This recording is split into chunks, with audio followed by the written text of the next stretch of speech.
ସିମୁଳିଆଠାରେ BJP ବିଧାୟକ ପ୍ରାର୍ଥୀଙ୍କ ସାମ୍ବାଦିକ ସମ୍ମିଳନୀ।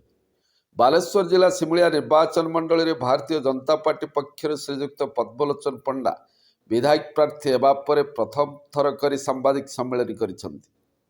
ବାଲେଶ୍ୱର ଜିଲ୍ଲା ସିମୁଳିଆଠାରେ ଥିବା ମା ହୋଟେଲ ସମ୍ମିଳନୀ କକ୍ଷରେ ବିଜେପି ନେତା ଅବିନାଶ ବେହେରାଙ୍କ ସଭାପତିତ୍ୱରେ ଏକ ସାମ୍ବାଦିକ ସମ୍ମିଳନୀ ଅନୁଷ୍ଠିତ ହୋଇଯାଇଛି।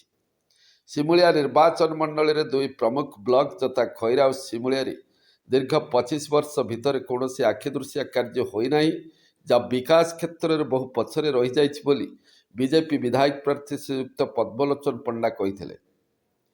ସେ ବିଧାୟକ ଥିବାବେଳେ ଅନେକ ଡାକ୍ତରଖାନା ପ୍ରତିଷ୍ଠା ହୋଇଥିବା ବେଳେ ଏବେ ସେଠାରେ ଡାକ୍ତର ନାହାନ୍ତି, ଯାହା ସିମୁଳିଆ ନିର୍ବାଚନ ମଣ୍ଡଳୀରେ ସ୍ୱାସ୍ଥ୍ୟ ସେବାରେ ନଗ୍ନ ଉଦାହରଣ ସାଜିଛି ବୋଲି ଅଭିଯୋଗ କରିଛନ୍ତି। ପ୍ରଧାନମନ୍ତ୍ରୀଙ୍କ ଲୋକାଭିମୁଖୀ ଯୋଜନାକୁ ପାଥେୟ କରି ସାଧାରଣ ଜନତାଙ୍କ ପାଖରେ ପହଞ୍ଚିବା ସହିତ ଭୋଟ ଭିକ୍ଷା କରିବେ ବୋଲି କହିଥିଲେ।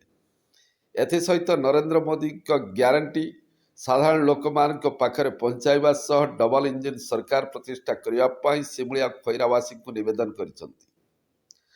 ଆଗାମୀ ଦିନରେ ସିମୁଳିଆ ନିର୍ବାଚନ ମଣ୍ଡଳୀରେ ଥିବା ବିଭିନ୍ନ ଅସମ୍ପୂର୍ଣ୍ଣ କାର୍ଯ୍ୟକୁ ସମ୍ପୂର୍ଣ୍ଣ କରିବା ସହିତ କୃଷି କ୍ଷେତ୍ରରେ ଖଇରା ଅଞ୍ଚଳରେ ଥିବା ଆମ୍ବହତା କେନାଲର ଅସମ୍ପୂର୍ଣ୍ଣ କାର୍ଯ୍ୟକୁ ସମ୍ପୂର୍ଣ୍ଣ କରିବା ନେଇ ବିଜେପି ପ୍ରାର୍ଥୀ ଶ୍ରୀଯୁକ୍ତ ପଦ୍ମଲୋଚନ ପଣ୍ଡା ପ୍ରକାଶ କରିଥିଲେ।